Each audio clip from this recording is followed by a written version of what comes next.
இவ்வளவு வழக்கு இருக்கும்போது இந்த வழக்கு எவ்வளவு எதனால முக்கியத்துவம் கொடுக்குறாங்க காவல்துறை? என்ன பிரச்சனை? என்ன ஒன்றும் பிரச்சனை இல்லை. சீமான் வளர்ந்துகிட்டு இருக்காரு. அவர் வளர்ச்சியை தடுக்கணும், தொண்டர்களை பயமுறுத்தணும்.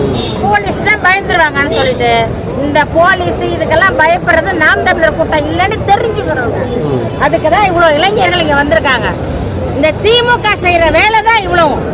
காவல்துறை ஏவி விட்டு அவர் வீட்டுக்கு வந்து நோட்டீஸ் கொண்டு போய் கொடுத்தாங்கப்பா, சம்மன் கொடுத்தாங்க. சம்மன் யார்கிட்ட கொடுக்கணும்? மனைவி இருக்காங்க, பிள்ளைங்க இருக்காங்க, செக்யூரிட்டி அவ்வளவு பேர் இருக்காங்க. சம்மனை கொண்டு கையில கொடுக்க துப்பு இல்லாத அந்த காவல்துறை எதுக்கு வந்து கேட்ல ஒட்டுச்சு? கேட்ல ஒட்டோன்னு இப்ப வந்து நாலேஜ் நிறைய வளர்ந்துட்டு இம்ப்ரூவ்மெண்ட் ஆயிடுச்சு. போனோம்னா போன்ல வந்து வாட்ஸ்அப்ல போட்டோ எடுக்கணும், மெசேஜ் பறந்துருச்சு உலகம் பூரா. பேப்பரை கிளிக்கணுமா இல்லையா? அதுல ஒட்டியா வச்சுக்க முடியுமா வருஷம் பூரா? சரி ஒட்டிங்க, நாங்க பாத்துட்டோம், அது எங்க மேட்ரு. ஒட்டதோட வேலை முடிஞ்சு போச்சு. இல்ல இலையா போடுறானே இவன் எதுக்கு தலையாடுறான் போலீஸ்காரன்? எதுக்கு வந்தா இவன் காவல்துறை வந்தாலும் இவனுக்கு என்ன பகை? இவனுக்கு நேரா வர்றாரு, கதவை தட்டுறாரு, யாரு திறக்கிறாங்கன்றதுல மேல போய் பாயிறாரு. இந்த வடிவம் ஒரு படத்துல பாய்வான் பாத்தீங்களா? கதவை திறந்தோட பாஞ்சி கட்டிலெல்லாம் உடைச்சிருவான். அந்த மாதிரி பாஞ்சி போய் எல்லாரையும் பிடிச்சி அடிச்சு ஒரு மிலிட்டரி ஆபீசர். அவர் 25 வருஷம் எக்ஸ்பீரியன்ஸ். அவரு இந்த நாட்டுக்காக உழைச்சவர். மனைவி மக்கள் குடும்பத்தோடு உழைச்ச ஒரு ஆர்மி மேன சட்டையை பிடிச்சி இழுத்து கிழிச்சு ஒரு காவல்துறை செய்யற வேலையா இது? போகும்போது தனிப்பட்ட முறையில் சுபா அவர்களையும் நீங்க சொல்ற அமல்ராஜ் அவர்களையும் தனிப்பட்ட முறையில் கொண்டு போய் அடிச்சுதான் சொல்லப்படுது உண்மையாமா?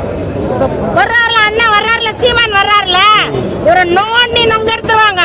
இந்த காவல்துறை பொறுப்பெல்லாம் நாம் தமிழர்கிட்ட வேகாது, நாம் தமிழர்கிட்ட வேகாது. இந்த காவல்துறை பொறுப்பு எங்க வேணும்னா அங்க விஜயலட்சுமி கிட்ட போகணும். 7 புள்ள அழிச்ச பொறும்போக்கு முண்டைக்கு சப்போர்ட் பண்ணிக்கிட்டு இவனுங்க திமுக சொம்படிச்சுக்கிட்டு விஜயலட்சுமி பின்னாடி போய் நிக்கிறானுங்க இவனுங்க. ஒரு வருடத்துல 7 தடவை வந்து கருக்கலைப்பு செஞ்சதாக சொல்றாங்க. உண்மையிலேயே அதுக்கான சாத்தியக்கூறு இருக்கா? அது நாயா இருப்பாமா? நாய வந்து பல குட்டி போடும்ல, ஒரே டைம்ல 10 குட்டி போடும். விஜயலட்சுமி ஒரே டைம்ல 7 அபாசன் பண்ணிருப்பான்.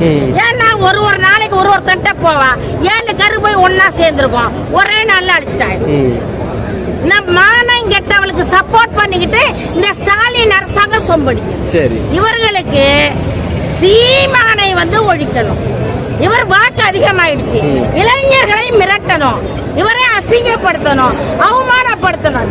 இதெல்லாம் காயுதடி உமக்குயில் பாடுதடி உனமான மனசு உன்னாலத வாழுதையா உள்ள இன்னும் தூங்கலியே மானே